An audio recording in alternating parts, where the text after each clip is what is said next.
এইবার সবচাইতে ভয়ঙ্কর যে শব্দটা আল্লাহ বলছে, ইয়াউমা ইদিন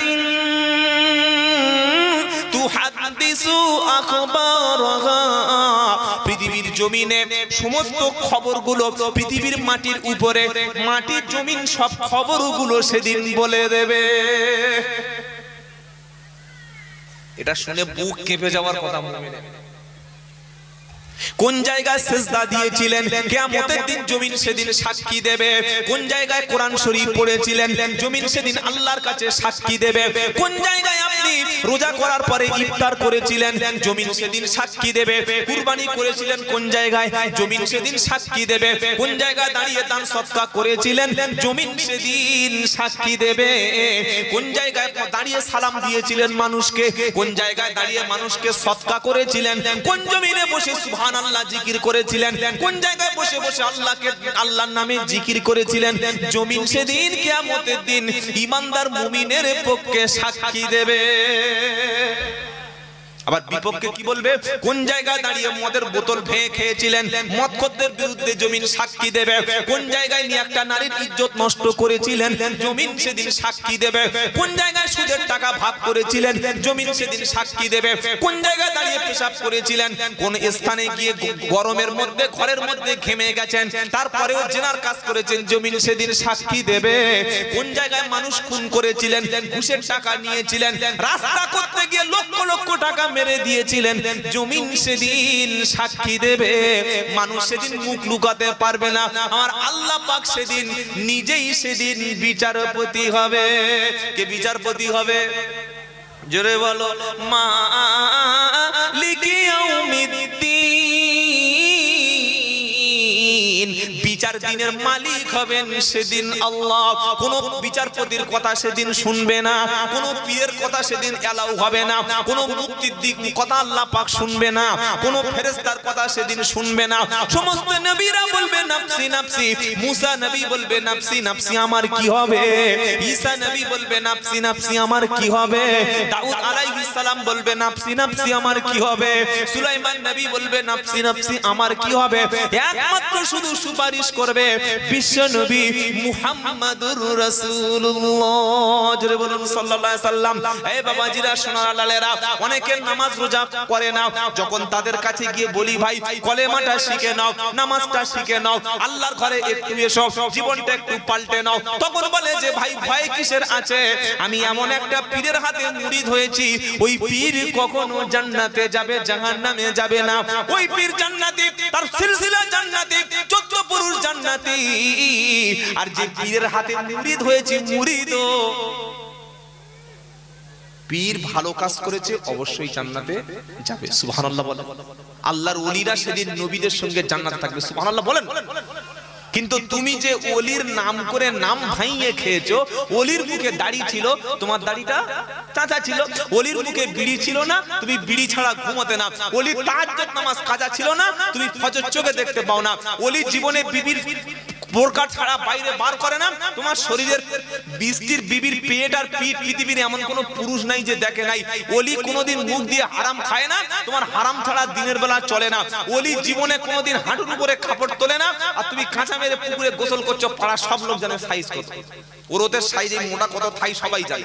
ওলি কোনোদিন জীবনে ওলি কখনো জামাতে নামাজ কাজা করে না, তোমার বাড়ির পাশে মসজিদ তুমি জীবনে নামাজ পড়তে যাও না। ওলিদের টার্গেট ছিল প্রত্যেকটা মুসলমান কিভাবে কোরআন শিখবে, মানুষ যেন কোরআন না জেনে কবরে যায়, মানুষ যাতে কলেমা সহি করে পড়তে পারে, দ্বীন ইসলাম যাতে সহি করে পড়তে পারে। এটা খাজা মঈনুদ্দিন চিশতির টার্গেট ছিল, এটা ফুরফুরার মুজাদ্দিদ আবু বকর সিদ্দিকের টার্গেট ছিল, এটা বসিরহাট আল্লামা হুজুরের টার্গেট ছিল, এটা সুফি ফতেহ আলী হুজুরের টার্গেট ছিল। আর তুমি কোরআন জানো না, কোরআন শেখো না, কলেমা পড়তে পারো না, যদি কেউ হাত ধরে শেখাতে পারে, বলে আমি ওই দলের নয়, তো কোন দলে? তুই শয়তানের দলের? বোকা কথা। ওলির দলে তো তারা থাকে যারা কোরআন শুনে, ওলির দলে তো তারা থাকে যাদের তাহাজ্জুদ মিস হয় না, ওলির প্রকৃত দলে তো তারা যারা জীবনে কখনো বিবিকে বেপরদায় ছাড়ে না। তুমি জলসার দিনে বিবিকে বলেছে এই সন্ধ্যাবেলা 7টা বাজে ঘুরে ঘুরে রাত হয়ে গেলে চান্স পাবি না, ঘুরে ওলির দলে তো তারা যারা বাড়িতে ঢুকে গেলে বিবিকে সালাম দিয়ে এক প্লেটে বসে খায়, খাওয়ার সময় বাপ এবং মাকে দুই পায়ের পাতের এপাশে বাপ থাকে এপাশে মা থাকে, বাপের মুখে খাবার তুলে দেয় মায়ের মুখে খাবার তুলে দেয়। আল্লাহর ওলির প্রকৃত ভক্ত আশিক হচ্ছে তারা, বলুন সুবহানাল্লাহ। হ্যাঁ, তুমি নবীর প্রেম দেখাচ্ছ, নবীর প্রেম ওই জায়গায় বিক্রি হয় না। বাবাজিরা, সোনার আলাদা জ্ঞানী জনেরা, শুধু মানুষরা, আল্লাহ আল্লাহ ভাইরা, নবী প্রেমিক ছিলেন যারা, তারা জীবনে কখনো মুখ দিয়ে মিছে কথা বলতো না। আর আমার তো মিছে কথা ছাড়া দিন চলে না। কি করে বলতে পারলাম ওলির দলে? কি করে আপনি বলতে পারেন ওলি আমাকে বাঁচিয়ে নেবে? যেদিন নবীরা সেদিন নাফসি নাফসি করবে। কোরআন পড়তে জানা তো হবে কি করে? যারা কোরআন শিক্ষা দিচ্ছে বলছে খবরদার কোরআন শিখবি না, কোরআন শিখবি না, কোরআন শুনবি না। ওরা জানে যে কোরআন যদি সব মানুষ শিখে ফেলে আর কেউ আমার কাছে এসে বাবা বাবা করে কাঁদবে না। আচ্ছা, সবাই যদি আপনারা কোরআন আর হাদিস জানতেন তাহলে আজকে জলসা দেওয়ার দরকার ছিল? ছিল না। এখানে সবাই যদি আলেম ওলামা হয়ে যেত কারোর লাগতো না। আল্লাহর নবীর টার্গেট ছিল সবাই সব জায়গায় কোরআন পৌঁছে দেওয়া, বলুন সুবহানাল্লাহ। খাজা মঈনুদ্দিন চিশতির টার্গেট ছিল ভারতবর্ষের প্রত্যেকটা ঘরে কোরআন পৌঁছে দেওয়া। আশরাফ আলী থানভী রহমাতুল্লাহ টার্গেট ছিল প্রত্যেকটা মানুষ কোরআন সবার ঘরে ঘরে পৌঁছে দেওয়া। ফুরফুরার মুজাদ্দেদ আবু বকর সিদ্দিক রহমাতুল্লাহ নিজের পকেটের টাকা খরচ করে গ্রাম্য এলাকায় মক্তব মাদ্রাসা প্রতিষ্ঠা করেছিল। তাই অসংখ্য আলেম এবং হাফেজ আজও ভারতবর্ষে আছে, জোরে বলো সুবহানাল্লাহ। সে টার্গেট থেকে তুমি বিচ্যুত হয়ে গেছো, সে টার্গেট তোমার নাই। এখন তোমার বিপক্ষে কেউ কথা বললে তুমি লাঠি মেরে স্টেজ থেকে ফেলে দিচ্ছ। কথা বুঝেছেন? সেদিন একটা হুজুরের বক্তব্য বলছি, গীবত করো, নাম বললে গীবত হবে, সাবধান করার জন্য বলছি। তিনি বলছে, বাবা আমি যেমন তোমাদের পীর, আমার ছেলেও হবে তোমাদের ছেলেদের পীর, তার ছেলেরা হবে তোমার নাতিদের জন্য পীর। কি এটা কি ঠিক হচ্ছে? বলেন। ডাক্তারের ছেলে পড়াশোনা যদি না করে ডাক্তার হতে, জোরে বলো, সে যদি পড়াশোনা না করে মেডিকেল কমপ্লিট না করে, পৃথিবীর কোন মূর্খ ব্যক্তি তার অসুস্থতা হলে ডাক্তারের ছেলে পড়েনি তার ইনজেকশন নেবে না, তার কাছ থেকে ট্রিটমেন্ট নেবে? জোরে বলো, নেবে না। মাস্টার স্কুলে চাকরি করতেন, সম্মান পেতেন সবাই। মাস্টারের ছেলে মূর্খ, অশিক্ষিত, ইললিটারেট, স্কুলে যায়নি, কলেজে যায়নি, ইউনিভার্সিটি যায়নি। মাস্টার মরে যাওয়ার পরে কখনো ওই চাকরিটা ছেলে পাবে না যদি তার মধ্যে যোগ্যতা, জোরে বলো, না থাকে। এটা কখনো পাবে না। উকিলের ছেলে কখনো উকিল হবে না যতক্ষণ পর্যন্ত সে ল ইয়ার নিয়ে, সে ল নিয়ে যতক্ষণ না চর্চা করবে ততক্ষণ পর্যন্ত সে কখনো উকিল হতে পারবে না। পারবে? কখনো পারবে না। ইমাম সাহেব যত বড় ভালো ইমাম সাহেব হোক, তার ছেলে যতক্ষণ সহি করে কোরআন পড়বে না, পৃথিবীর কোনো মুক্তাদি ওই ইমামের পিছনে ইক্তেদা, জোরে বলো, কেউ কি বলবে না ইমাম সাহেবের ছেলে কিছু জানুক আর না চুনুক, আমার বড় হুজুরের ছেলে, আমার ইমাম সাহেবের ছেলে, ওর পিছনে নামাজটা পড়ি, যতক্ষণ কোরআন জানবে না, ইসলামের আদব কায়দা দিন ইসলাম থাকবে না, ওই ইমাম সাহেব কেন ইমাম সাহেবের বাপ হলেও তার পিছনে কোন গাই ঘাটার মুসলমান নামাজ কখনো, জোরে বলো, পড়বে না। পীর হতে গেলে আলেম লাগে, পীর হতে গেলে তাকওয়া লাগে, পীর হতে গেলে হারাম পরেশ করতে হয়, পীর হতে গেলে জলসায় টাকা কম দিলে কিয়ামতে বুঝে নেবে, এটা কখনো পীর না। গ্রামে কোরআন শিক্ষা করতে এসেছে, মসজিদটা ধুইয়ে দিয়েছে, এটা কখনো পীর না। গ্রামে কেউ কলেমা শিক্ষা করতে এসেছে, মেরে পাশ দিয়ে তাড়িয়ে দিচ্ছে, এটা কখনো পীর না। খাজা মঈনুদ্দিন চিশতি রহমাতুল্লাহ আলাইহি, আল্লাহ এমন ক্ষমতা দিয়েছিল, তাকে দিয়ে আল্লাহ দাওয়াতের কাজ করিয়ে নিয়েছে, লক্ষ লক্ষ মানুষ মুসলমান হয়ে গেছে, জোরে বলো সুবহানাল্লাহ। বসিরহাটের নক্ষত্র আল্লামা রুহুল আমিন রহমাতুল্লাহ আলাইহি বড় মাওলানাকে দিয়ে আল্লাহ লক্ষ লক্ষ মানুষকে দ্বীন ইসলামের শিক্ষা দিয়েছে, জোরে বলুন সুবহানাল্লাহ। জোরে বলেন না সুবহানাল্লাহ। ইমামে আজম আবু হানিফা, আমরা যে ইমামের মাসলাক অনুযায়ী চলি, এই ইমামকে দিয়ে আল্লাহ লক্ষ লক্ষ মানুষকে হেদায়েত করিয়ে নিয়েছেন। ইমাম শাফিকে দিয়ে করিয়ে নিয়েছেন, ইমাম মালিককে দিয়ে করিয়ে নিয়েছেন, ইমাম শাফি ইমাম হাম্বলিকে দিয়ে করিয়ে নিয়েছে। এবার ভালো করে ভেবে বলুন, বাপ পীর ছিল, বাপের মধ্যে কোরআন ছিল, বাপের মধ্যে হাদিস ছিল, বাপের কোরআন সহিহ ছিল, বাপের গাঁটের নিচে, বাপের হাঁটুর নিচে পোশাক ছিল, পীরের মুখে দাড়ি ছিল, পীরের মাথায় পাক পাগড়ি ছিল, পীর কোরআন বুঝতো, হাদিস বুঝতো, মুরিদদেরকে আল্লাহ জান্নাতের দিকে ডেকে নিত। তাই বাংলার মানুষ তাকে পীর বলে মেনেছে। তার ছেলে পড়াশোনা জানে না, গলার সুর ভালো, বাপের পাঞ্জাবি পরে বাপের গদিতে বসে যদি বলে তোমরা আমার হাতে মুরিদ হও। ডাক্তারের ছেলে না পড়ে যেমন ডাক্তার হয় না, মাস্টারের ছেলে না পড়ে যেমন মাস্টার হয় না, ইমামের ছেলে না পড়ে যেমন ইমাম হতে পারে না। বাপের জামা গায়ে দিয়ে ওই জায়গায় বসলে বাংলার মানুষ কখনো তাদের মেনে নেবে না। আর যদি কেউ অন্ধভাবে মানে, বুঝতে হবে এটা সম্পূর্ণ গোমরাহি। কথা বুঝেছেন বাবাজি? কিছু বুঝেছেন? এটা ধরতে গেলে ছেলেদের আলেম করুন। সবচাইতে ভালো হবে নিজের ছেলেটাকে আলেম বানানো। আমার কথা শুনে অনেকের গার মধ্যে ফুসকুড়ি, কি বলছো আমার বিরুদ্ধে? আমি কারোর বিরুদ্ধে নেই, আমি হাক্কানি ওলিদের পীরদের পক্ষে। বলুন সুবহানাল্লাহ। যারা শুধু জামার পকেট করেনি হাদিয়া নেবে বলে, এখানে দুটো এখানে তিনটে, আল্লাহু আকবার, মুসাফা পকেটে ঢোকাচ্ছে, এটা পীর নয়। পীর তো তারা যারা পকেটে যা আছে দুই হাতে দান করে দিয়েছে। সুবহানাল্লাহ। মুরিদ এসছে, গরিব মানুষ ঘরে পানি পড়ছে, পীর গিয়ে মুরিদের ঘরে একটা এসবেস্টাস দিয়ে ছাউনি করে দিয়েছে। এই হচ্ছে খাঁটি পীর। বলুন না সুবহানাল্লাহ। পীরের বিবি অসুস্থ, মুরিদ তাকে চিকিৎসার জন্য টাকা দিয়েছে। এই হচ্ছে খাঁটি পীর। গ্রামে মক্তব নাই, পীর পকেট থেকে টাকা বার করে হাদিয়া মুসাফার টাকাটা দিয়ে মক্তব তৈরি করে দিয়েছে। এই হচ্ছে পীর ছিল। তাই বাংলার মানুষ তাদের মানে। কথা বুঝেছেন না বোঝেন নাই? জলসায় বসে বলে দিল আমি তোমাদের পীর, আমার ছেলেরা তোমার ছেলেদের পীর হবে, আর আমার নাতিরা হবে তোমার নাতিদের পীর। কি একটা দারুণ বিজনেস চলছে না, কমার্শিয়াল বিজনেস। আল্লাহ মাফ করে দিক, বলুন আমিন। ইসলাম কোনো ব্যবসার নাম না। ইসলাম হচ্ছে একটা code of complete of life. যার যোগ্যতা আছে মানুষ তার কথা শুনবে, যার যোগ্যতা আছে মানুষ তার কাছে বসবে, মানুষ তাকে গ্রহণ করবে। যোগ্যতা নাই সে ব্যক্তি সমাজের নেতৃত্ব দিতে পারবে না। সাফ কালাম। নবীর ছেলে বড় না একজন ওলির ছেলে বড়? কে বড়? তাড়াতাড়ি বলে। নবীর ছেলে। নবীরা আল্লাহর পক্ষ থেকে সিলেক্টেড। ইচ্ছা করলে পৃথিবীতে আপনি যদি মনে করেন যে আমি খাজা মঈনুদ্দিন চিশতির মতো ওলি হব, হ্যাঁ হতে পারে। চেষ্টা করলে আল্লাহ করলে হতে পারে। পারে না? পারে না? সম্ভব।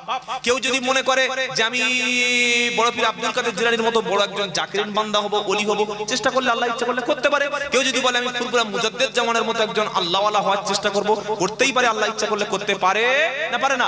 পারে। কেউ যদি মনে করে বশিরাত আল্লাহ মাওলানা আমিন রাহমাতুল্লাহর মতো একজন বড় যোগ্য মাপের বাংলা বিখ্যাত আলেম হব, চেষ্টা করলে আল্লাহ ইচ্ছা করলে করতে পারে। কিন্তু কেউ যদি বলে আমি নূহ নবীর মতো নবী হব, পারবে? সম্ভব? এই কথাটা বলাই হারাম। কেউ যদি বলে দাউদ নবীর মতো আমি নবী হব, নবী সুলাইমানের মতো পাখির ভাষা, মৌমাছির ভাষা, পিপিলিকার ভাষা, সমস্ত প্রাণীর ভাষা বুঝবো, এটা হবে ঈমান নষ্ট, গোমরাহি, পথভ্রষ্টতা। কেউ যদি বলে মুসা নবীর মতো হাতে লাঠি নিয়ে ফেলবো, সাপ হবে, ভেলকি দেখাবো, এটা হচ্ছে ভণ্ডামি। নবী হওয়ার রাস্তা চিরতরে বন্ধ। তো সেই নবীর ছেলে নাম হচ্ছে হযরত নূহ আলাইহিস সালাম। অনুরোধ করে বলে যাচ্ছি গাইঘাটার মুসলমান, নিজের আমল ঠিক করুন, 5 ওয়াক্ত নামাজ পড়ুন, কোরআনটা পড়ে নিন।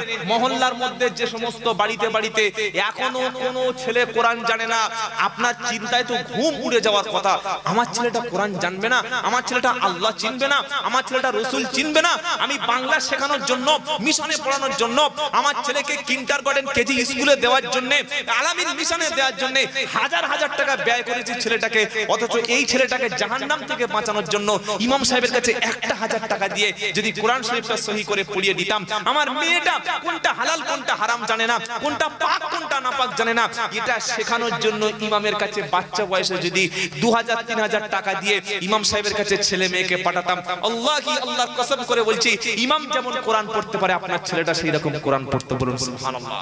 ইমাম যে সুন্নাত তরিকা অনুযায়ী চলে, আপনার ছেলেটা ইমামতি না করতে পারে, কমপক্ষে আপনার জন্য জানাজার নামাজের পরে হাত তুলতে তো পারতো। ওগো আল্লাহ, আমার আব্বাকে ক্ষমা করে দাও, আমার মাকে ক্ষমা করে দাও। পারতো না? পারতো না? এটা তৈরি করতে পেরেছেন বা পারবেন যারা আল্লাহর প্রকৃত নবীর আশিক হচ্ছে তারা। বলুন সুবহানাল্লাহ। এই বাবাজিরা, আল্লাহওয়ালা ভাইরা, জ্ঞানী জনেরা, শুধু মানুষেরা 8.5 থেকে 900 বছর শুধু খালি কলেমা নিয়ে ছুটেছে মানুষের বাড়ি বাড়ি। কে? নূহ আলাইহিস সালাম। আদম নবীর পরে যাকে দ্বিতীয় আদম বলা হয়, নূহ আলাইহিস সালাম। কখন সকালে কখন দিনে খালি বলেছে লা ইলাহা ইল্লাল্লাহ, পড়ো আল্লাহ ছাড়া ইলাহা নাই, পড়ো আল্লাহ ছাড়া মাবুদ নাই। নূহ নবী কলেমা পড়ে মানুষ সমাজে তাকে ঢিল মেরেছে, তাকে থুতু নিক্ষেপ করেছে, অত্যাচার করেছে। আর আমরা মুসলমানরা এই কলেমাটাকে নিয়ে মরা ব্যক্তির কাছে বসে পড়ে সকালে নাস্তা দুপুরে খাওয়ার। তাহলে কলেমার পার্থক্য কোন জায়গায় হচ্ছে না, হয় না? কলেমার পার্থক্য কোথাও একটা হচ্ছে মনে হয়। নূহ নবী, আচ্ছা মেয়েরা এত কথা কেন বলছে? আমার ভলান্টিয়ার্সরা ভাই মেয়েদের কাছে একটু দেখুন তো, একটু বসার ব্যবস্থা করুন। এত কথা যদি মেয়েরা বলে তাহলে আমরা আলোচনা করব কিভাবে? পিন সাইলেন্স থাকুন, পিন ড্রপ সাইলেন্স। কি আশ্চর্য মেয়ে জাত, আমি বুঝতে পারছি না। যারা ভলান্টিয়ার্স মায়েদেরকে একটু চুপ থাকতে বলুন। একবার তাকবীর, লিল্লাহি তাকবীর, লিল্লাহি তাকবীর। জন্ম আমার নবীর যুগে হলে কেমন হতো, জন্ম আমার নবীর যুগে হলে কেমন হতো, দু নয়নে রাসূল পাক দেখিলে কেমন হতো। সুবহানাল্লাহ বলবেন না? জন্ম আমার নবীর যুগে হলে কেমন হতো, আসিত পেশে হযরতে বেলালের মধুর আযান, আসিত পেশে হযরতে বেলালের মধুর আযান, যে আজানে ছিল এমন প্রেম মুগ্ধ রহমান, দয়ার নবীজির পিছে নামাজ পড়লে কেমন হতো। জোরে হবে না? তাকবীর, তাকবীর।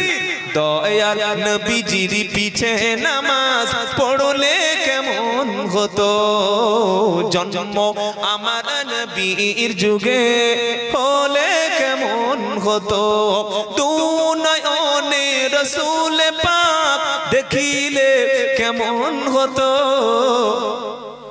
দিনই কত আলোচনায় থাকতাম আমি অধম, সামনে রাসূল পাক হতো পাশে সাহাবীগণ, দিনই কত আলোচনায় থাকতাম আমি অধম, সামনে রাসূল পাক হতো পাশে সাহাবীগণ, আবু বকর ওমর উসমান আলী সঙ্গী কেমন হতো।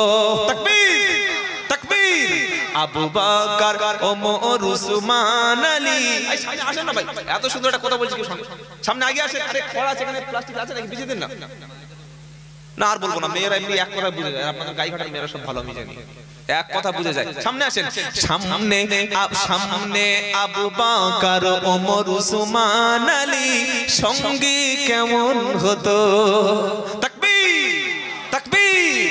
আল কোরআন বলেন জিন্দাবাদ, আল কোরআন, আল কোরআন। বিশ্বের মুসলমান, বিশ্বের মুসলমান, ফিলিস্তিন, ফিলিস্তিন, বাইতুল মুকাদ্দাস, নারে তাকবীর।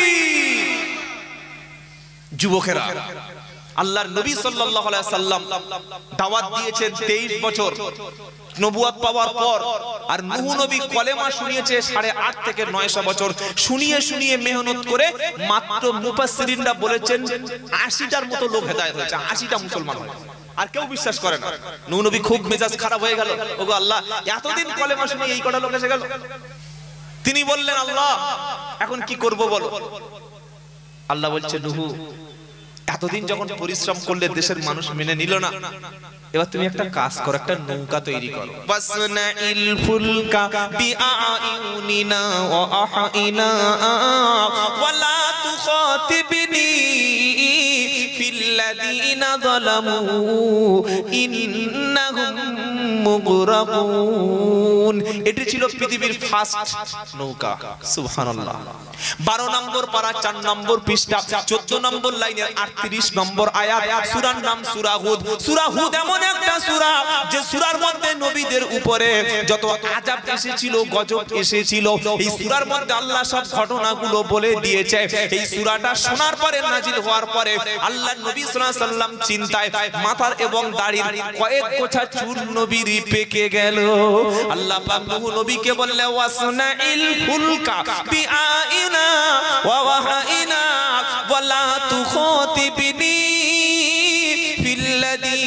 যালামু ইন্নাহুম মুগরাকুন। হে নবী নূহ, আমার চোখের সামনে তুমি একটা নৌকা তৈরি করো, তোমার মধ্যে যারা ঈমান এনেছে, আল্লাহকে যারা বিশ্বাস করেছে, আমি আল্লাহ তাদেরকে বাঁচিয়ে নেব আর খোদাদ্রোহী বেঈমানদেরকে ধ্বংস করে দেব। সমস্ত নবীদের উপরে যখন গজব এসেছিল, যখন আযাব এসেছিল, সমস্ত নবীর উম্মতদেরকে একসঙ্গে আল্লাহ সমূলে ধ্বংস করে দিয়েছিল। আমাদের নবী হাত তুলে দোয়া করলেন, রব্বানা আমার উম্মতের মধ্যে আমি সারা জীবন থাকবো না, আমার ইন্তেকালের পরে আমার উম্মত কিয়ামত পর্যন্ত বাঁচবে, আমার উম্মতকে সমূলে ধ্বংস করে দিও না। তাই আল্লাহর নবীর দোয়ার ওসিলাতে আল্লাহ সমস্ত পৃথিবীবাসীর উপরে একসঙ্গে সব গজব দেয় না। সারা পৃথিবীতে একসঙ্গে ভূমিকম্প হয়, সারা পৃথিবীতে একসঙ্গে ঝড় হয় না, এটা নবীর রহমতের দোয়ার বরকত। সুবহানাল্লাহ বলে। নৌকা যখন তৈরি হলো, দেশের বড় বড় মানুষগুলো ঠাট্টা বিদ্রুপ করলো। আল্লাহ পাক নূহ নবীকে শোনাচ্ছে, নবী তোমার সাথী সঙ্গী যারা আছে তাদেরকে তুমি নৌকায় তুলে নাও। রাতের বেলা ঝিরঝির করে বৃষ্টি শুরু হলো, চুলোর মধ্য থেকে পানি উঠতে শুরু করলো। হাত্তা ইদা জা আমরুনা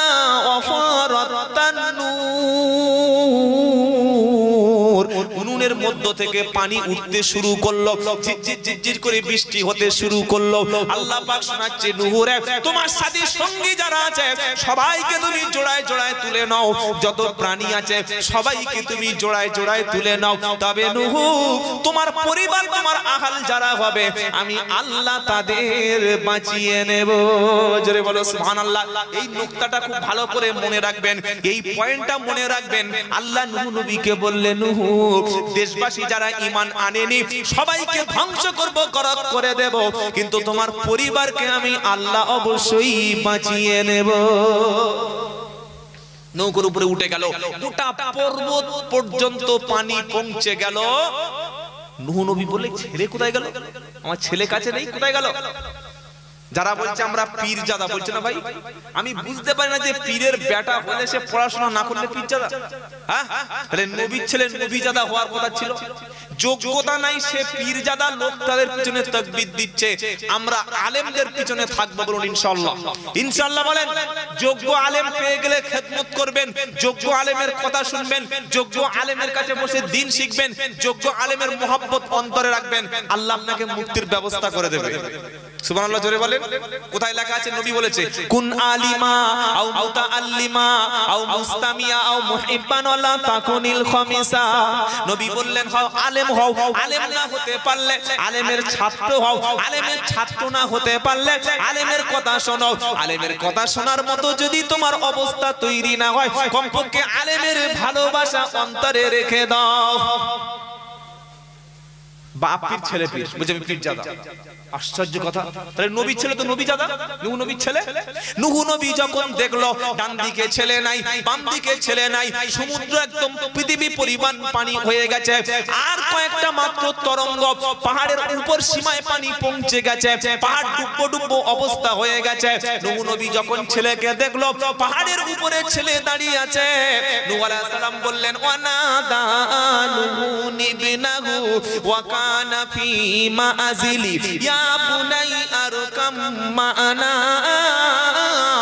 ওয়ালা তাকুম মা'আল কাফিরিন। পাহাড়ে উঠেছে ছেলে, নূহ নবী উঠেছে নৌকায়। হে মুসলমানেরা, নূহ নবী সেদিন বলল, ছেলে চলে আয়, চলে আয় বাবা, ঈমান আন, কলেমা পড়ে আমার নৌকার উপরে চলে আয়, কাফেরদের সঙ্গে থাকিস না। সেদিন ছেলের বিবৃতি স্টেটমেন্ট ছিল আলাদা। নূহ নবী ছেলে বললে, আব্বা সত্যি মানুষ বৃদ্ধ হয়ে গেলে মাথাটা খারাপ হয়ে যায়, মাথার স্ক্রুগুলো মনে হচ্ছে তোমার ঢিলা আছে। ঝড়ের সময় বিশাল সুনামি শুরু হলো, আমপানের সময় কেউ কোনোদিন নৌকা নিয়ে নদীতে নামে, গোটা পৃথিবী সব প্লাবন হয়ে যাবে, তোমার নৌকা এক্ষুনি ডুবে যাবে। কিন্তু পাহাড় কখনো ডুববে না। আর আল্লাহ পাক শুনিয়ে দিল নূহ, তুমি তোমার ছেলেকে ডেকেছো, তার কাছে কলেমার দাওয়াতটা পৌঁছে দিয়েছো, তুমি তোমার কাজটা শেষ করেছো।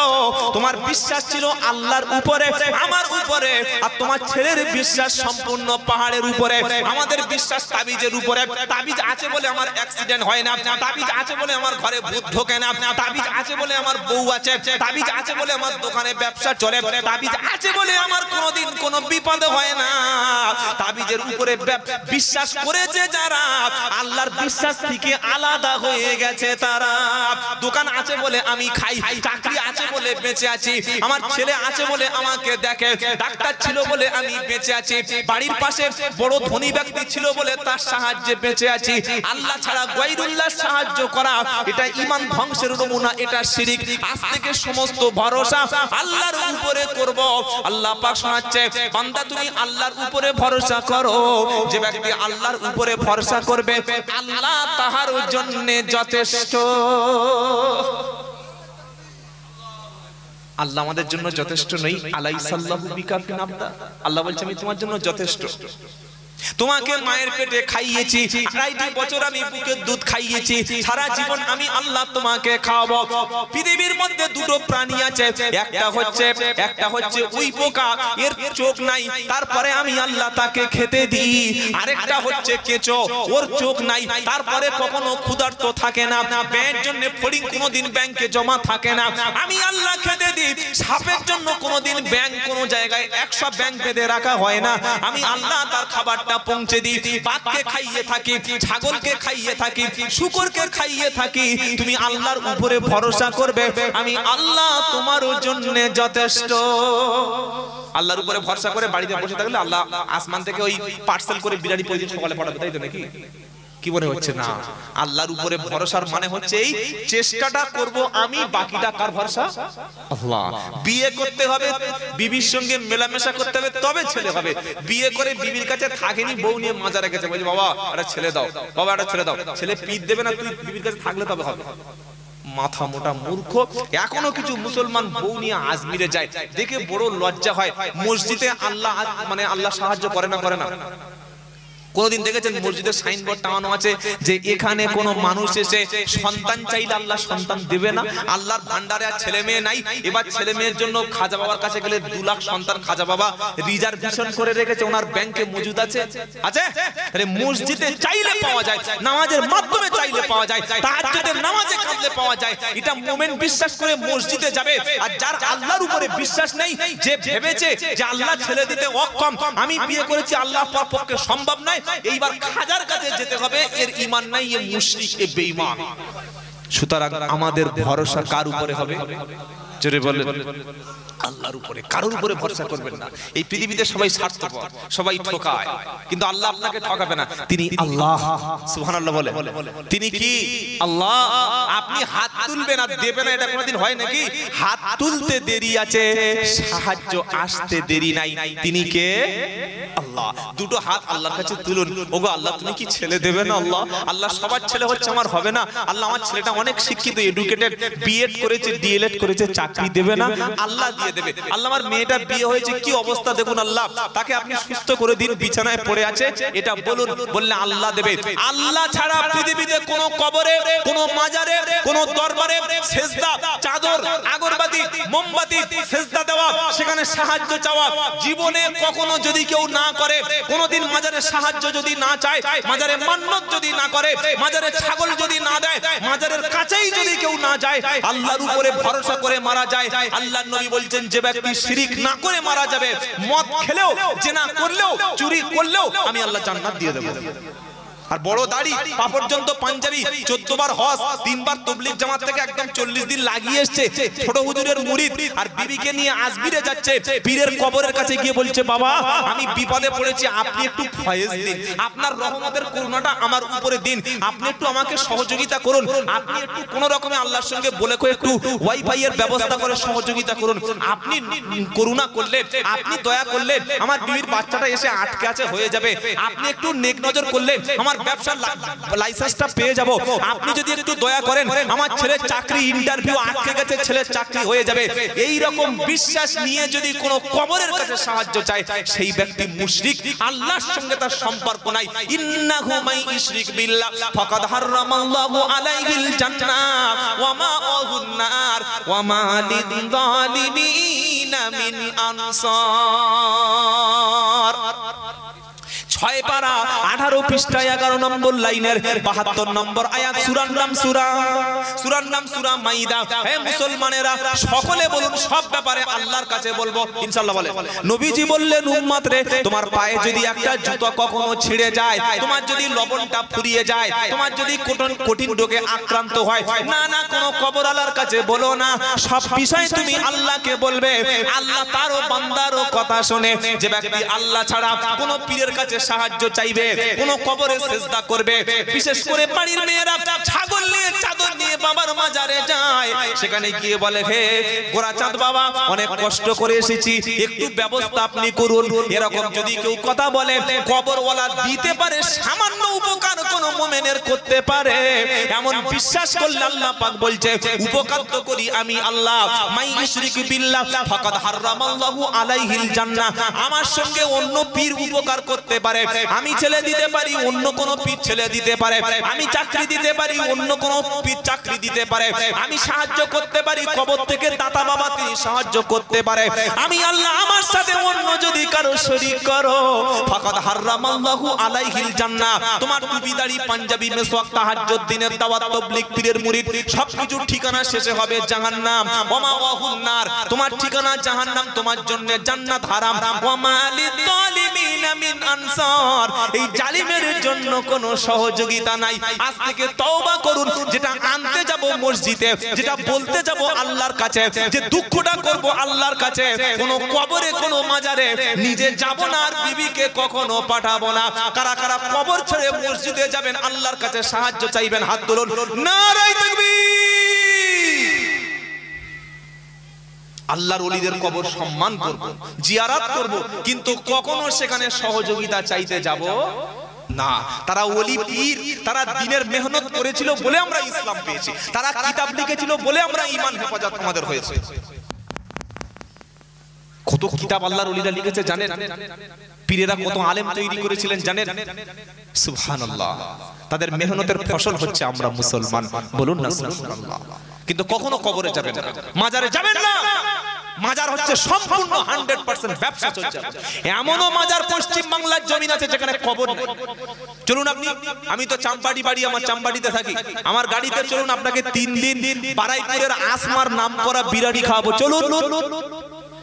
পিয়ালির পরের স্টেশনের নাম হচ্ছে চাম্পাটির পরের স্টেশনের নাম হচ্ছে পিয়ালি, ঘটিয়ারির মাঝখানে ওই স্টেশন, রেল স্টেশন, ওখানে লেবে দেখবেন লেখা আছে হযরতে বদর পীর।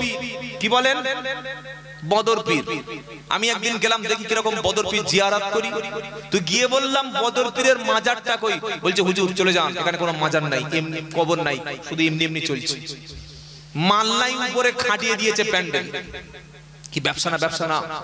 কবরের উপরে যদি উঁচু মাজার করা, কবরের উপরে গম্বুজ করে পীরের সম্মান যদি করা ইসলামে জায়েজ হতো, তার যদি ওলির সম্মান বেড়ে যেত। মদিনায় শুয়ে আছে 10,000 নয়, বরং 70,000 নাজাত প্রাপ্ত সাহাবা। নবী বলেছেন, আল্লাহ যাদের জান্নাতের সুসংবাদ দিয়েছে, কিয়ামতের দিন জান্নাতুল বাকি থেকে 70,000 ব্যক্তি বিনা হিসাবে আল্লাহর জান্নাতে যাবে। সুবহানাল্লাহ।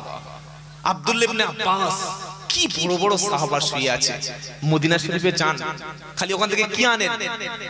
খেজুর আর জমজমের পানি, সুরমা আর খুরমা, আর কিছু আনে না। দেখে না হতভাগাগুলো যে সেখানে কোনো কবর নাই, সেখানে কবরে সেজদা দিচ্ছে না, কোনো মেয়ে গড়াগড়ি করছে না, এগুলো দেখেন না? ঈমান সাত করুন, যিনি সাহায্য করবেন তিনি আল্লাহ। নূহ নবীর ছেলে বলল, আল্লাহ আমাকে নয় বরং পাহাড় আমাকে বাঁচাবে। নূহ নবী বললে, চলে আয় বাবা, আজকে পাহাড় তোকে বাঁচাতে পারবে না, বৃষ্টি তোকে ডুবিয়ে দেবে। কথা বলতে বলতে আল্লাহর গজব শুরু হয়ে গেল, একটা ঝাপটায় ছেলেকে পানিতে ডুবিয়ে দিল। নূহ নবী বড় আশ্চর্য হয়ে গেল। এবার আল্লাহকে নূহ নবী বলছে, ওয়ানাদা নূহু রাব্বাহু ফাকালা রাব্বি ইন্নাবনি মিন আগালি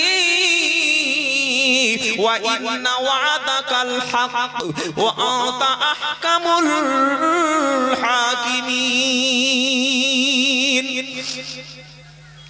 একদম সূরা হুদের একদম এই 5 পৃষ্ঠার শেষের আয়াতটা।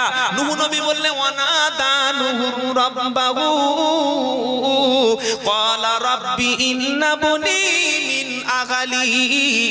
নূহ নবী বললে, আল্লাহ ও তো আমার ছেলে, ও তো আমার আহাল, ও তো নবী জাদা, যারা বলছে পীরজাদা।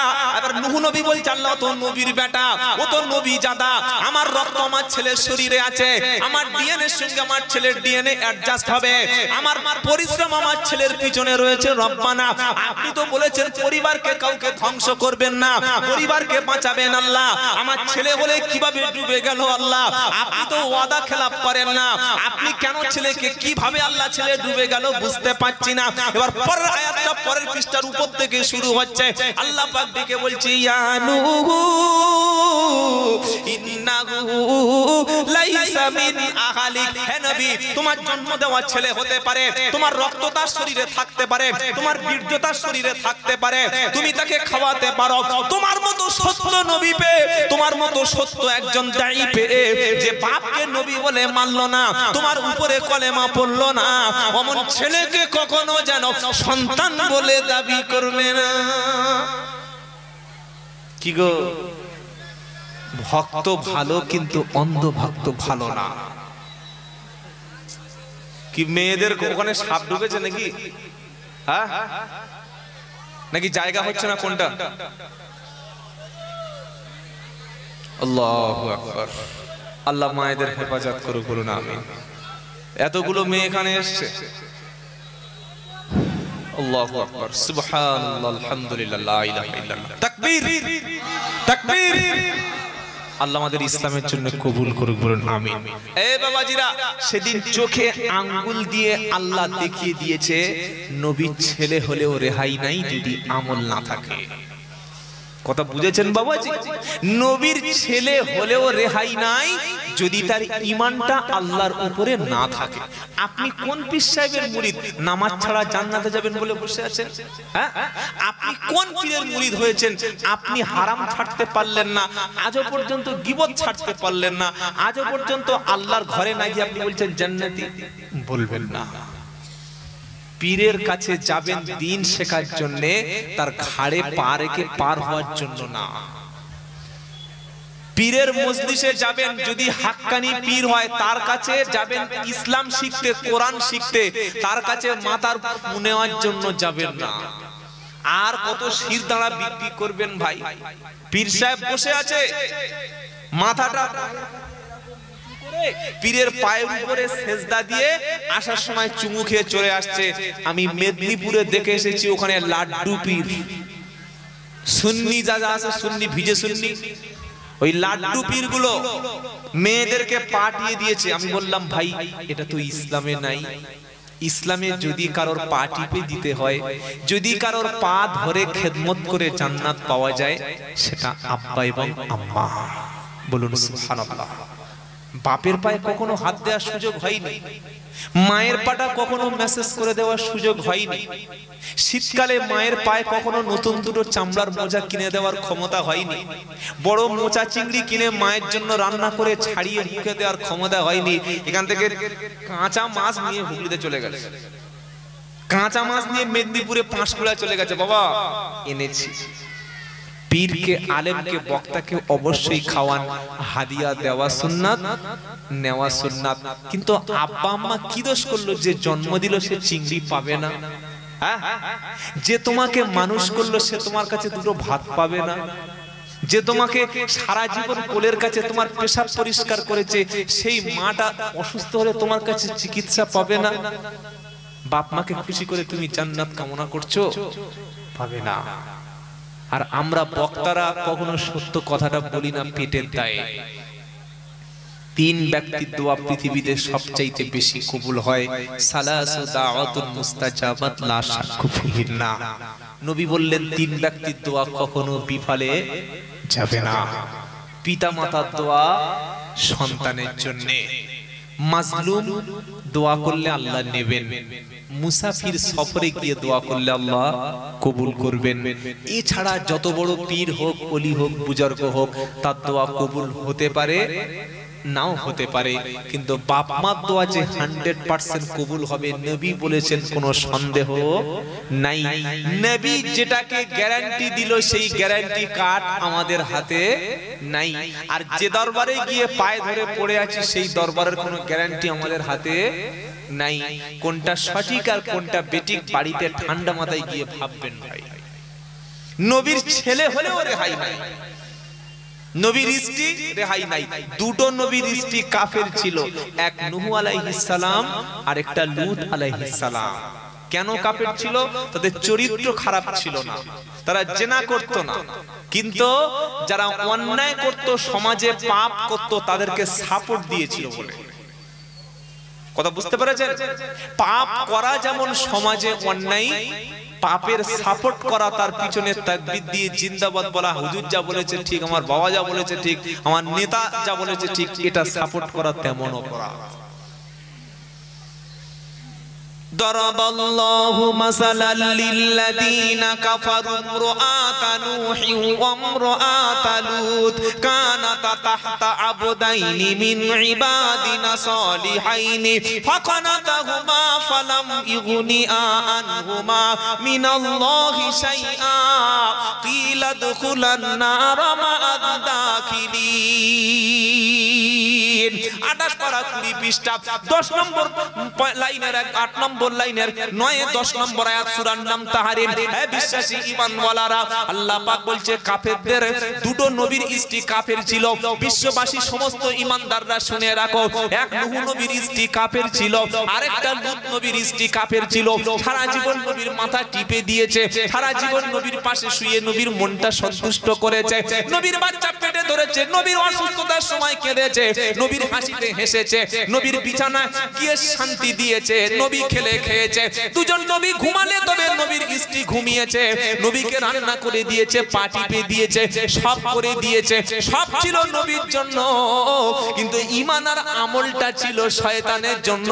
সেজন্যই দুজন নবীর স্ত্রী মরণের পরে আল্লাহ তাদের জাহান্নামী বানিয়ে দিয়েছে। নবী তার স্ত্রীদেরকে জান্নাতি বানাতে পারে নাই, কারণ তার উপরে ঈমান আনে নাই, আমল ভালো না ছিল না বলে। লূত নবী এবং নূহ নবী তার স্ত্রীদেরকে যদি নবী হয়ে জান্নাতি না বানাতে পারে, কোন দরবার থেকে গ্যারান্টি কার্ড দিচ্ছে যে পার উপরে চুমো খেলে জান্নাত দেব? কোথায় তোর কার্ড দিয়েছে? কোথায়? সুন্নি পীরেরা, বেদাতি পীরেরা বাঁকুড়ায় গিয়ে দেখবেন, তারা মরণের পরে বুকে ওই লিখে দিচ্ছে জান্নাতের সার্টিফিকেট। ছি ছি ছি ছি ছি। মানুষ আর নামাজ পড়বে ভাই? জান্নাত জাহান্নামের মালিক কে? আল্লাহ। ভালো কাজ করলে জান্নাত। আল্লাহ বলছেন আমার যারা প্রকৃত বান্দা হবে না, আমি আল্লাহ কিয়ামতের দিন আমার বান্দাদের কোনো হিসাব করব না, শুধু কিয়ামতের দিন তুলবো আর বান্দাদেরকে আমার জান্নাতে ডেকে কাছে নিয়ে নেব। জোরে বলে।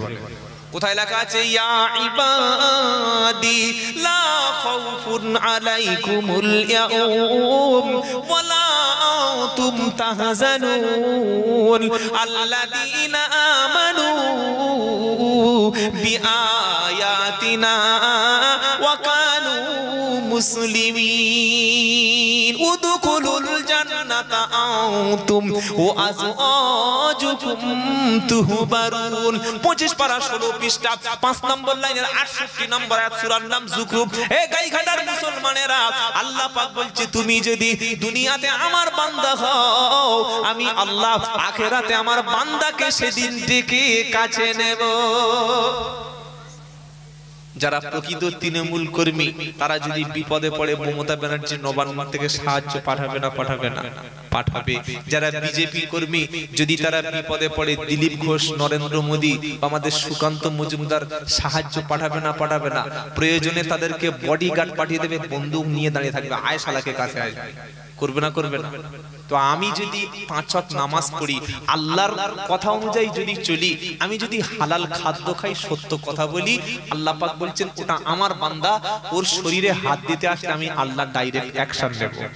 সুবহানাল্লাহ বলেন। তৃণমূল কর্মীর গায়ে হাত দিলে তৃণমূলের লোক চুপ থাকবে না, সিপিএম কর্মীর গায়ে হাত দিলে সিপিএম এর নেতারা চুপ থাকবে না, কংগ্রেস কর্মীর গায়ে হাত দিলে কংগ্রেসের নেতারা চুপ থাকবে না। আমরা দুর্বল, আমরা হলাম দুর্বল, আমরা বললাম আল্লাহ আমরা আপনার দল করি, আপনার পার্টি করি, আপনার মসজিদে যাই, আপনার কাছে ইয়াকা না'বুদু ওয়া ইয়াকা নাস্তাঈন, শুধু আপনারই ইবাদত করি, আপনারই সাহায্য চাই, আপনার কোরআন পড়ি, আপনার কিতাব পড়ি, আপনার সঙ্গে 5 বার কথা বলি, রাত্রেবেলা আপনার কাছে কাঁদি, এই হাত দুটো আপনি দিয়েছেন আপনার কাছে তুলি, এই দুটো চোখ দিয়ে আপনার কিতাব পড়ি, এই আপনার দেওয়া জিভ দিয়ে আপনার জিকির করি, আপনার দেওয়া পা দিয়ে আপনার ঘরে হেঁটে যাই, আপনার দেওয়া সম্পদ দিয়ে গরিব মানুষের সহযোগিতা করি। আল্লাহ আপনি বাঁচাবেন না? আল্লাহ আপনি সাহায্য করবেন না? কোরআন বলছে ওয়াজিব ওয়াকানা হাক্কান আলাইনা নাসরুল মুমিনিন।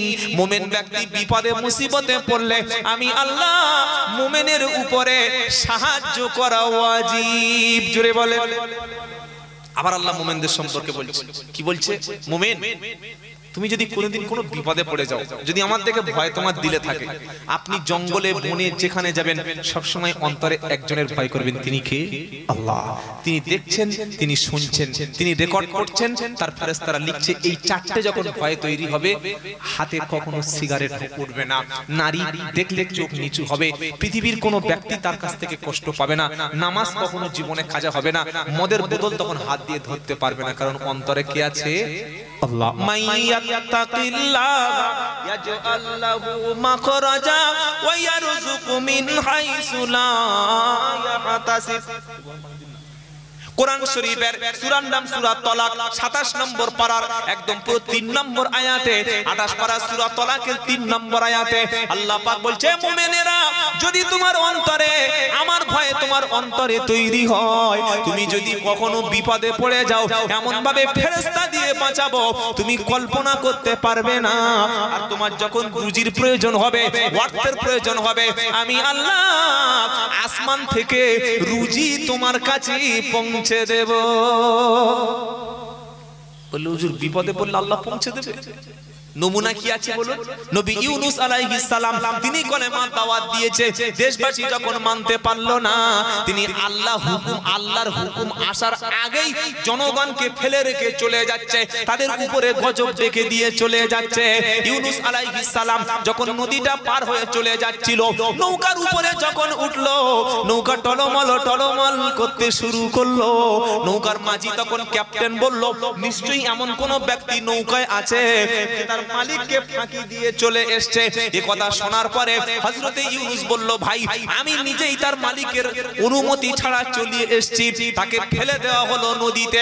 বিশাল দরিয়া যখন ফেলা হলো, একে দরিয়ার মধ্যে অন্ধকার, আরেকটা রাতের বেলা অন্ধকার, আরেকটা বড় মাছ এসে গ্রাস করে নিল, এটাও ছিল অন্ধকার। কিছু মানুষ সমাজে এখনো বলে বেড়াচ্ছে আল্লাহকে ডাইরেক্ট পাওয়া যায় না। অনেক মানুষ শুনি, কিরকম? ভাই তুই ডাইরেক্ট মমতা ব্যানার্জি পর্যন্ত পৌঁছাতে পারবি? বলছেন না। ডাইরেক্ট তুই রাহুল গান্ধীর কাছে পৌঁছাতে পারবি? না। তোর নিজের কেস তুই নিজে একা লড়তে পারবি? মানে উকিল ছাড়া কখনো মামলা লড়া যায়? বলে না। তাহলে তুই তাহলে পিন না ধরলে জান্নাত পাবি কি করে? যুক্তিটা কিন্তু দারুণ যুক্তি। কি দারুণ যুক্তি না? বলছে তুই যদি কারণ না ধরিস, কারণ ভায়া না হয়ে যাস, তো তুই জান্নাতে যাবি কি করে? কারণ না কারণ ধরতে হবে, কারণ না কারণ ধরতে হবে। বাহ, ঠিক বলেছো ভাই, একদম 100% ঠিক।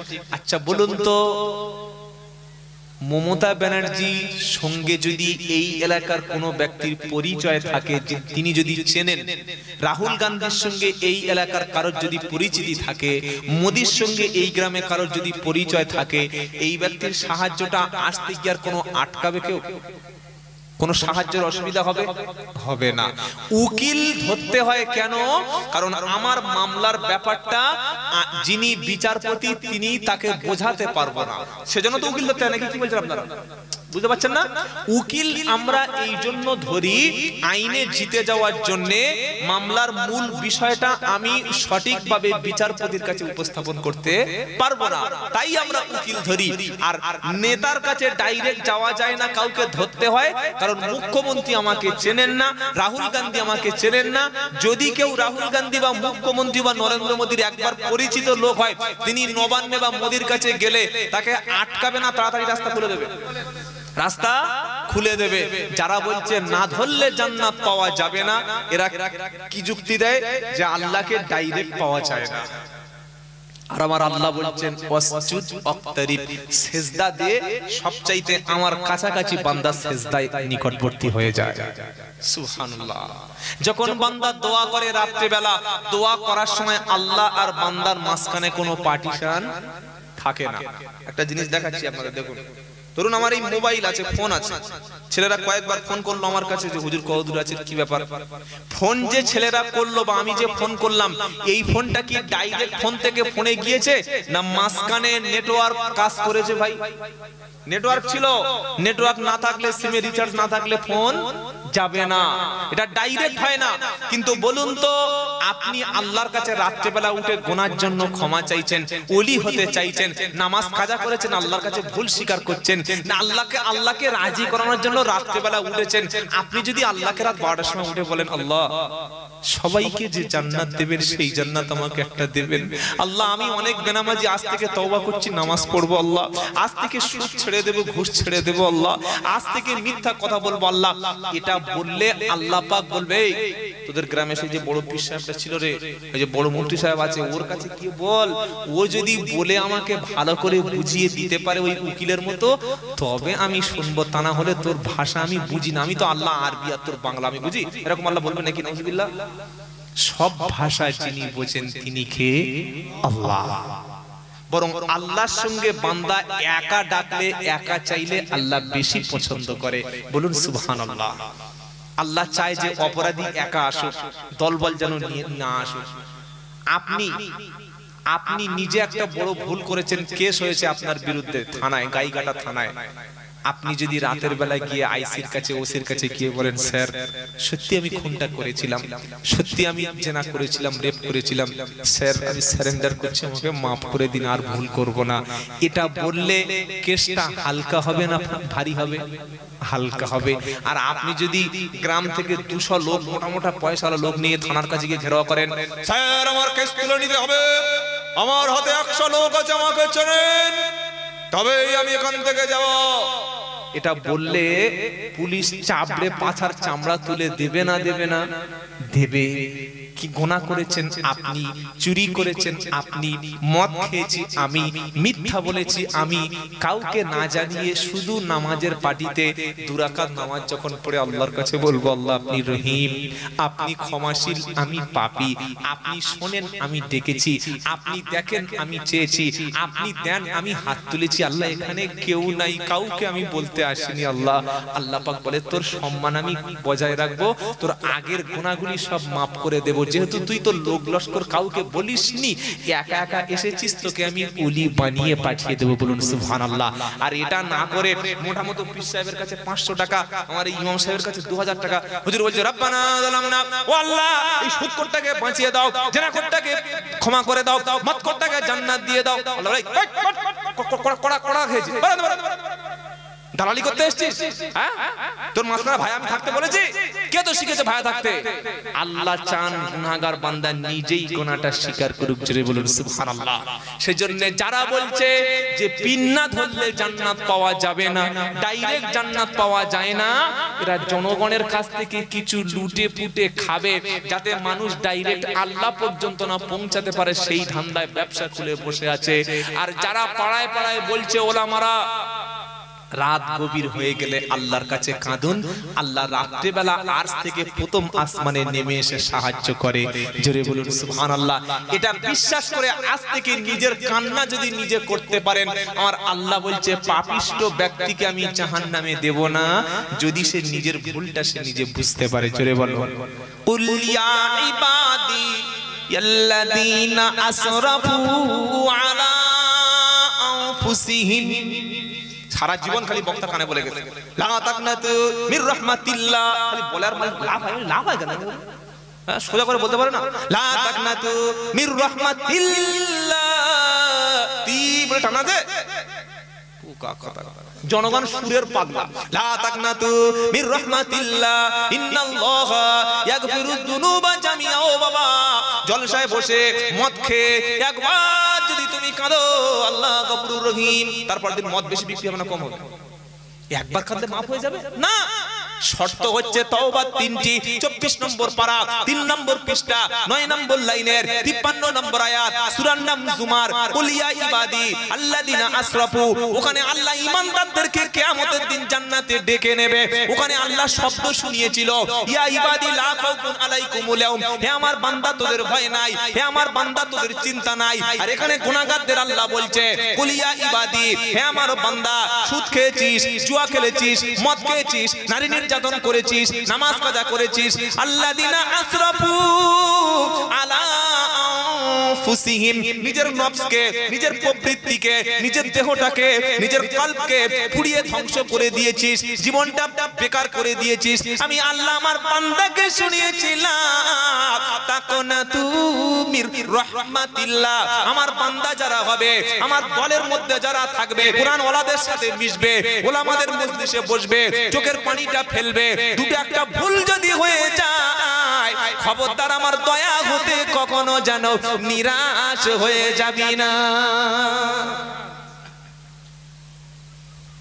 পাইকারি জান্নাত দিয়ে গেছে, লা তাকনাতু মির রাহমাতিল্লাহ, কোনো ভয় নাই বাবা, সব মাফ হয়ে যাবে। সুদ করার সুদ আরো বেশি বিক্রি হবে, সুদ আরো বেশি লোক খাবে। প্রথমে প্রমাণ করতে হবে আপনি আল্লাহর বান্দা। প্রথমে কি প্রমাণ করতে হবে? আপনি আল্লাহর বান্দা। বান্দা হওয়ার জন্য আবার দুটো কোয়ালিটি লাগে। সুবহানাল্লাহ বলে। কি কি কোয়ালিটি? তো লা খাউফুন আলাইকুমুল ইয়াউম, এই বান্দাকে আল্লাহ বলবে তোর কিয়ামতের দিন ভয় নাই, কোনো চিন্তা নাই। সারা জীবন শুনেছেন ওলিদের ভয় নাই, ওলিদের চিন্তা নাই, আর আল্লাহ বলছে বান্দারও কোনো ভয় নাই। সুবহানাল্লাহ। বান্দা কারা? আল্লাযীনা আমানু বিআয়াতিনা ওয়া কানু মুসলিমিন, কোরআন পড়ে, কোরআন বুঝে, কোরআনের উপরে ঈমান এনেছিল যারা, মুসলমান হয়ে আমার কবরে এসেছে যারা, হয়ে মুসলমান কবরে এসেছে যারা, কোরআনের উপর বিশ্বাস এনেছিল যারা, আমার বান্দা হচ্ছে তারা। জোরে বলো সুবহানাল্লাহ। কোরআন পড়েন, নিজের ভুল ভেঙে যাবে। কোরআনটা হাতে তুলে নিন, নিজের শরীরটা তখন চমকে উঠবে। আল্লাহ, এতদিন কোরআন থেকে দূরে সরেছিলাম। যারা ওলি হয়েছেন, পীর হয়েছেন, সারা রাত তারা দাঁড়িয়ে দাঁড়িয়ে তাহাজ্জুদে কোরআন পড়তেন। সুবহানাল্লাহ বলেন। যদি আল্লাহর কাছে যাওয়ার আগে মুসলমান হতে চান দুনিয়াতে, তাহলে কোরআনটা নিজে হাত দিয়ে তুলে নিন, আর চোখের পানি ফেলে আল্লাহকে রাজি করুন। আল্লাহ পাক বলছে তুই একা আসবি, দুজন নয়, দুজন না, কারণ আমি আল্লাহ উকিল হিসাবে তুই বান্দা তোর জন্য যথেষ্ট। বলুন সুবহানাল্লাহ। এর পরেও যদি কেউ বলে না ডাইরেক্ট চাওয়া যায় না, বুঝতে হবে তিনি সমাজে ধোঁকা দিচ্ছেন। আল্লাহ বলছে উকিল হিসাবে আমি যথেষ্ট। আল্লাহ তাতাকিদু, এই আয়াতগুলো যদি কোরআনে না থাকতো না, এদের ব্যবসা সারা জীবন চালিয়ে যেত। কি বললেন? আল্লাহ তাতাকিদু মিন দুনি ওয়াকিলা ওয়া কাফা, এটা আবার অন্য জায়গায়, ওয়া কাফা বিল্লাহি ওয়াকিলা। আল্লাহ বলছে ওকিল, অভিভাবক হিসাবে আমি আল্লাহ ছাড়া কাউকে গ্রহণ করো না। আর আমি আল্লাহ কি তোমাদের উকিল হিসাবে যথেষ্ট নই? সুবহানাল্লাহ বলেন। অনেকে ভাববেন তাহলে মনে হচ্ছে লোকটা পীর বিরোধী। নো, আমি বলেছি আল্লাহর ওলিদের কাছে গিয়ে দ্বীন শিখবেন, ইসলাম শিখবেন। নিজের ভুলটা তাদের কাছে গেলে তারা কোরআন সুন্নাহর মাপকাঠি দেবে, সংশোধন করবেন। এজন্য ওলির কাছে যাবেন, কিছু পাওয়ার আশায় নয়, বরং ইসলাহ করার উদ্দেশ্য। মনে থাকবে ইনশাআল্লাহ। একটা ওলি নয়, যত হাক্কানি ওলি, যত হাক্কানি পীর, যে যেখান থেকে কোরআনের কথা বলবে, হাদিসের কথা, দ্বীন ইসলামের কথা বলবে, অবশ্যই আমরা শিখবো। কাউকে ভাগাভাগি করব না। আমার দলটা জান্নাতি, বাদ বাকি সব গোমরাহী, এই কথাটা জীবনে বলবেন না। এখনো বাংলার জমিনে কিছু মানুষ বলে যে আমরা খাঁটি দলে আছি, হক সিলসিলার উপরে আছি, হক পথে আছি, আমি তাবলীগের উপরে আছি, আমার দলটা জান্নাতি, বাদ বাকি সব জাহান্নামী। আমি ফুলপুরার মুরিদ হয়েছি, আমি জান্নাতি, আমি সুন্নি হয়েছি, আমি জান্নাতি, বাদ বাকি সব। এরকম ছোট মানসিকতা কেন ভাই? যদি আপনি তাবলীগ জামাতের লোক হন, ফুরফুরার মুরিদ যদি দু চারটে জান্নাতে যায়, তো আল্লাহ আপনার জায়গা ছোট করে দেবে নাকি? হ্যাঁ, আপনি যদি ফুরফুরার মতাদর্শের লোক হন, তাবলীগ জামাতের দুটো লোক যদি গুনাহগার হয়ে কোরআন শিখে এসে যদি ওলি হয়ে কবরে যায়, আল্লাহ জান্নাতটা কেড়ে সবার ভাগ করে দেবে নাকি? না। আপনার মনের মধ্যে হিংসা আছে। হিংসা হচ্ছে শয়তানের তৈরি করা অস্ত্র। নামাজি মদ খাবে না, শয়তান জানে। নামাজি জেনা করবে না, শয়তান জানে। নামাজি জুয়া খেলবে না, শয়তান জানে। কিন্তু নামাজি যে হিংসা শয়তান তাকে করিয়ে জাহান্নামী বানাবে, এটাও শয়তান খুব ভালো করে জানে। কথা বুঝেছেন? সেজন্য এমন কিছু ভাইরাস আমাদের মনে ঢুকিয়ে দেবে, এই হিংসা কর, একার দলটা ঠিক, তোর দলের তকবীরদের পিছনে বাদ বাকি সব জাহান্নামী বলে দে। না, বলবেন না। আমরা সকলে কলেমার ভাই, বলুন সুবহানাল্লাহ। আল্লাহ পাক বলছে আমি আল্লাহ উকিল, আমি আল্লাহ তোদের জন্য যথেষ্ট, আমি শুনি, তোরা দোয়া কর, আমি আল্লাহ শুনবো। সুবহানাল্লাহ বলেন। এবার একজন উঠে বলছে হুজুর খালি আপনি এতক্ষণ ধরে উল্টোপাল্টা বলে যাচ্ছেন, আমি রাত্রেবেলা উঠে আল্লাহর কাছে দোয়া চাইবো, আল্লাহ শুনবে। ওয়া ইদা সাআলাকা ইবাদি আন্নি ফাইন্নি করিব উজিবু দাওয়াতাদ দাঈ ইযা দাআনি ফালইস্তাজিবুলি ওয়াল ইউমিনু বি লাআল্লাহুম ইয়ারশুদুন। দ্বিতীয় পারা 8 পৃষ্ঠা 4 নম্বর লাইনের 186 নম্বর আয়াত সূরা নাম বাকারা। ওয়া ইদা সাআলাকা ইবাদি আন্নি ফাইন্নি করিব, এই আয়াতটা থাকার পরে কেন 500 টাকা দিয়ে দোয়া করার লোক ডাকেন? এই আয়াতটা কোরআনে থাকার পরে কেন বক্তার পকেটে 2000 টাকা দিয়ে বাপের কবরের কাছে নিয়ে যান? এই আয়াতটা কোরআনে থাকার পরে কেন ভাড়াটে মৌলবি দিয়ে দোয়া করান? আল্লাহ বলছে ওয়াইদা, যখন সাআলাকা ইবাদি, আমার বান্দা আপনার কাছে প্রশ্ন করে, আন্নি ফাইন্নি করিব, আমি আল্লাহ বান্দার কত কাছে, ডাকলে কি আমি আল্লাহ সাড়া দেব, নাকি মাঝখানে ভায়া বসাতে হবে, মাঝখানে একটা আলেমকে ধরতে হবে, তিনি চেয়ে দিলে তবে আল্লাহ দেবে, আমি চাইলে দেব না, আল্লাহ আমার চেনে না? আল্লাহ বলছে নবী এমনটি জানো না, আমার বান্দার কাছে আপনি বলে দিন আন্নি ফাইন্নি করিব, আমি আল্লাহ আমার বান্দার সবচাইতে নিকটবর্তী। উজিবু দাওয়াতাদ দাঈ ইযা দাআনি ফালইস্তাজিবুলি, বান্দা যখন আমাকে ডাকবে, আমার কাছে চাইবে, আমি আল্লাহ তার ডাকে সাড়া দিয়ে থাকি যদি সে আমাকে ডাকে। জোরে বলো সুবহানাল্লাহ।